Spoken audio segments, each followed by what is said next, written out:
A few months ago, I bought a house at an insanely low price. It's old, like really old, but charming in a kind of spooky, historic way. The basement was huge, with lots of storage space, so I figured it was perfect for all my junk. About a week after moving in, I was doing some cleaning in the basement when I noticed something strange. One of the walls sounded hollow. I tapped on it a few more times, and sure enough, there was a distinct difference compared to the other walls. Curious, I inspected it closer and found something odd. A faint, nearly invisible seam in the brickwork, outlining what looked like a door. There was no mention of this on the house plans I had seen, and the inspector didn't mention anything like it. Now I was intrigued. After a bit of work, I managed to pry open the hidden door, revealing a dark, narrow hallway that clearly hadn't been touched in years. Dust caked the floor, and the air was thick with a smell that was musty and sharp, like something had been left to rot. I stood there for a while, flashlight in hand, wondering if I should even go in. But curiosity got the best of me. As I walked down the hallway, it became clear that this wasn't just some storage area. The walls were lined with old photographs, faded black and white images of people I didn't recognize. They were posed, but there was something off about them. Their expressions were blank, and in each picture, they were standing in front of the same door I had just walked through.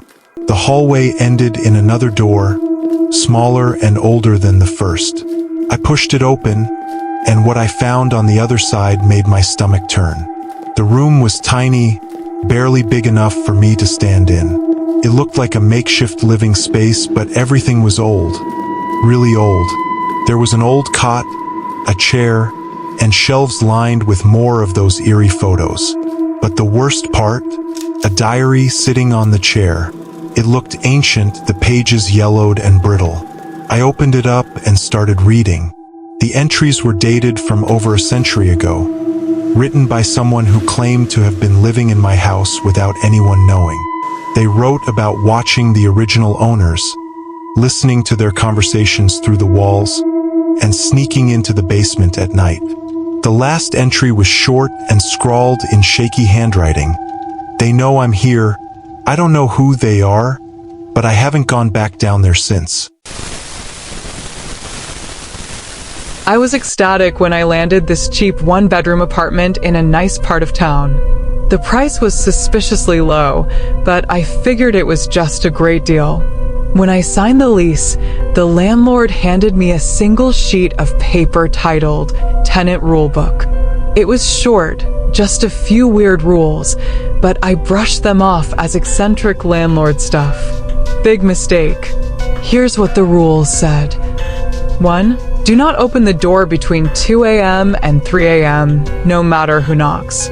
2. If you hear a baby crying in the hallway, ignore it. 3. Every night at 11:11 p.m., leave a cup of water outside your door. 4. If you see someone in the mirror who isn't you, turn off the light immediately. Yeah, totally bizarre, right? I thought it was a joke.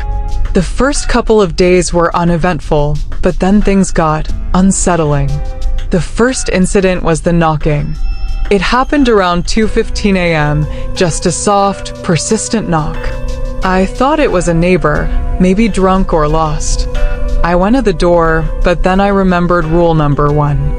I hesitated, my hand on the knob, but something in me told me not to open it.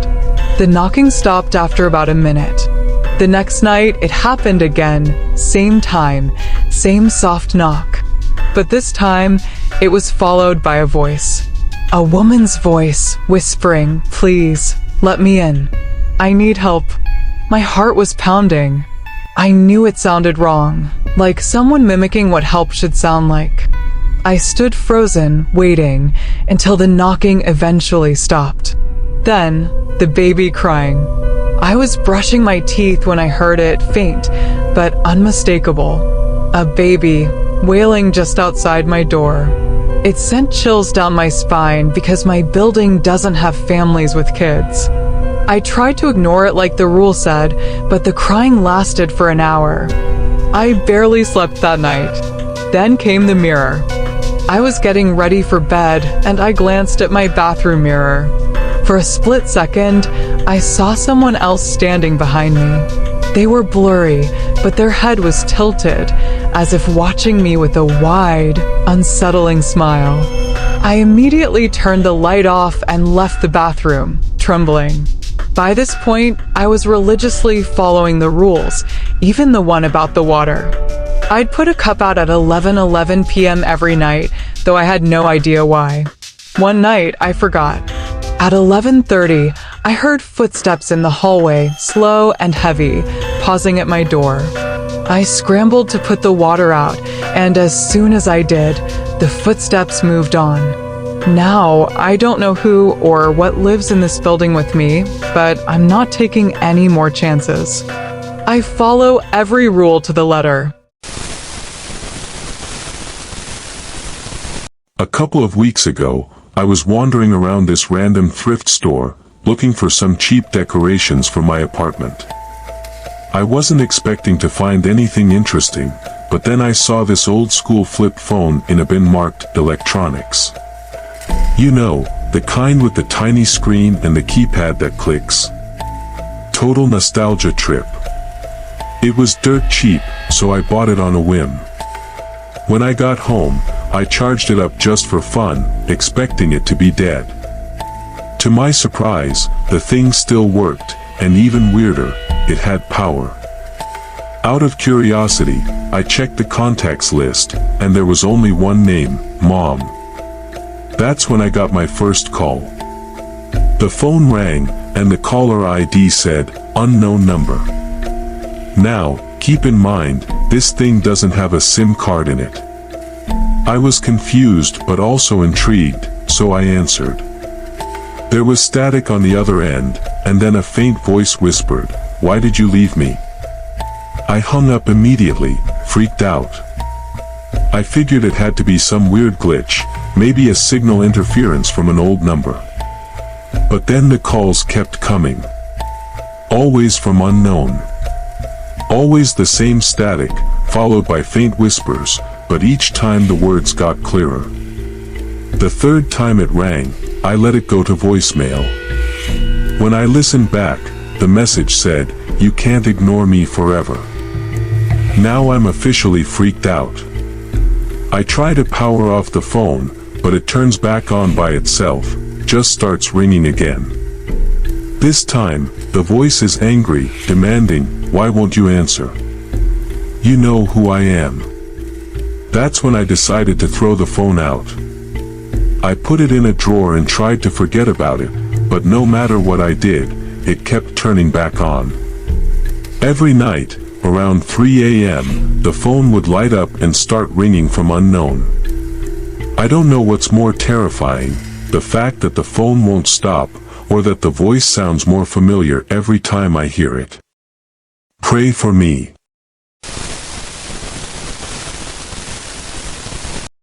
So, this all started a few months ago when I noticed something weird. Small things around my apartment kept moving. At first, it was little stuff, like my TV remote would end up on the floor when I swore I left it on the couch. Then it escalated. My kitchen chair was pulled out when I got home from work. My shower curtain was open even though I always close it. Naturally, I started freaking out. I live alone, and I was 100% convinced someone had been inside my place. I changed my locks, set up a security camera, and even told my neighbors to keep an eye out. But every time I checked the footage, nothing. No one was coming in or out. It made zero sense. Then one night, I heard footsteps coming from the attic. I froze, my heart racing. I'd never even been in the attic, but I could definitely hear someone, or something, moving around up there. I called the cops, shaking, convinced I was about to meet some deranged squatter or burglar. The police showed up, searched the attic, and found nothing. They assured me it was probably just animals, maybe rats, and left. But I knew what I heard wasn't rats. Things only got weirder after that. More noises, more stuff moving. I was starting to think I was losing my mind. Then, last week, I finally found out what was going on. I came home early from work one day, middle of the afternoon, broad daylight, and heard someone in the kitchen. I grabbed a bat and tiptoed towards the sound, ready to swing. But when I got to the kitchen, I saw something that made my blood run cold. There was a man, skinny, ragged, and clearly terrified, crawling out of the air vent above my stove. He bolted out the back door before I could even react. Turns out, this guy had been living in my attic for months. He'd crawl down through the vents or attic hatch when I wasn't home, moving my stuff around, eating my food, probably watching me sleep. The worst part? He was never caught. Okay, so this all started 2 weeks ago, and my life has turned into an absolute circus. I still don't fully understand how I got here, but let me take you back to the beginning. I, 32M, live in a quiet suburban neighborhood. We've got the usual types, the busybodies, the parents, the weekend warriors, and of course, the mysterious new neighbor who moved in a couple of months ago. Let's call him Steve. Steve is mid-40s, always wears sunglasses, has a fancy car, and never seems to go anywhere during the day. Weird, right? But I mind my own business. Anyway, one Friday night, I'm walking my dog when I notice something odd. Steve's house is lit up. Not like a normal house party. No, I mean his basement windows are glowing with this neon light. I swear I hear faint jazz music and people laughing, like an old-timey speakeasy vibe. At this point, I'm intrigued. I've always wondered what Steve's deal was, and now my curiosity is in full overdrive. I decide to do what any rational person would do. Investigate. I'm thinking, maybe Steve's into some cool retro stuff, like underground poker games or secret whiskey bars. How bad could it be? So, like a genius, I grab a flashlight and sneak over to his house, creeping around the side to get a better look. Here's where I really screw up. I'm crouching down by the basement window, peeking in, when I see a door. And this door, I kid you not, has a sliding peephole like something out of The Godfather. By this point, I'm 100% convinced Steve is running a speakeasy, and my dumb brain is all, this is awesome. I have to see what's inside. I circle around to the back door, and because apparently I have no survival instincts, I try the handle. It's unlocked, so I just walk in. Now, to clarify, I didn't think this through. In my head, I was picturing some chill secret bar vibe, where I'd walk in, maybe get a drink, and leave with a cool story to tell. I was wrong. So wrong. The basement is even more surreal than I expected. There's a full poker table, stacks of chips, and some serious-looking people in suits playing cards. And I mean serious. I'm standing there, frozen like an idiot, when one of the guys at the table turns and looks at me. Deadpan, he says, "Who the hell are you?" At this point, I'm sweating bullets. My mind blanks, and the only thing I can think to say is, I'm here for the game. Silence. Everyone is staring at me. Steve, who I now realize is very much the head of whatever this is, stands up slowly, crosses his arms, and says, "You think you can just walk into my game uninvited?" Now I'm in deep. My mind is racing, trying to figure out how to escape without getting, whacked. I stammer something about being a neighbor and hearing about the game, hoping they'll just kick me out. But no, Steve narrows his eyes and says, "All right, sit down. Let's see if you've got what it takes." Guys, I don't know how this happened, but I ended up playing poker for my life. I don't even play poker. I know nothing.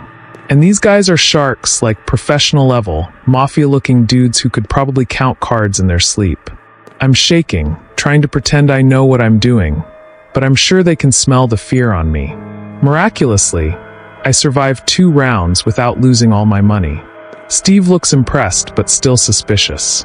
After the game ends, he leans in and says, "Next time, don't sneak in." "You want to play?" you ask. I nod like I understand the rules of this underground poker society, and I get the hell out of there as fast as I can. Update. So, Steve's been watching me. A few days after the poker incident, I thought I'd managed to dodge a bullet. I was planning on just avoiding Steve forever and hoping he'd forget about me. But then weird things started happening. I'd come home from work, and Steve would be standing in his driveway, just staring at me. Every time I walked my dog, he'd suddenly appear, like he's waiting for me to make a move. I swear I even caught him following me to the grocery store. At this point, I'm thinking, is Steve going to test me again? Am I in some mafia initiation now? My paranoia was through the roof. Final update, I'm in too deep. So last night, I hear a knock on my door at 2 a.m. It's Steve. He's standing there, holding a duffel bag, and he says, "We've got another game. You in?" At this point, I've realized this isn't just some innocent poker club. These guys are seriously connected, and now they've pulled me into their weird circle. I wanted to say no, but Steve gives me this look, like saying no isn't an option. So I grab my jacket and head over, knowing full well that I'm about to play poker with actual criminals. This time, the stakes are higher. There's more money on the table, and people are throwing around terms I don't understand, talking about cleaning money and deals going south. I'm sweating, just trying to keep my head down and not accidentally get myself involved in a cartel or something. So here I am, Reddit. I'm now an accidental regular in Steve's underground poker ring. I don't know how to get out, and I'm scared that if I ask too many questions, I'll end up in the back of a black van. Any advice? Should I just move and change my name?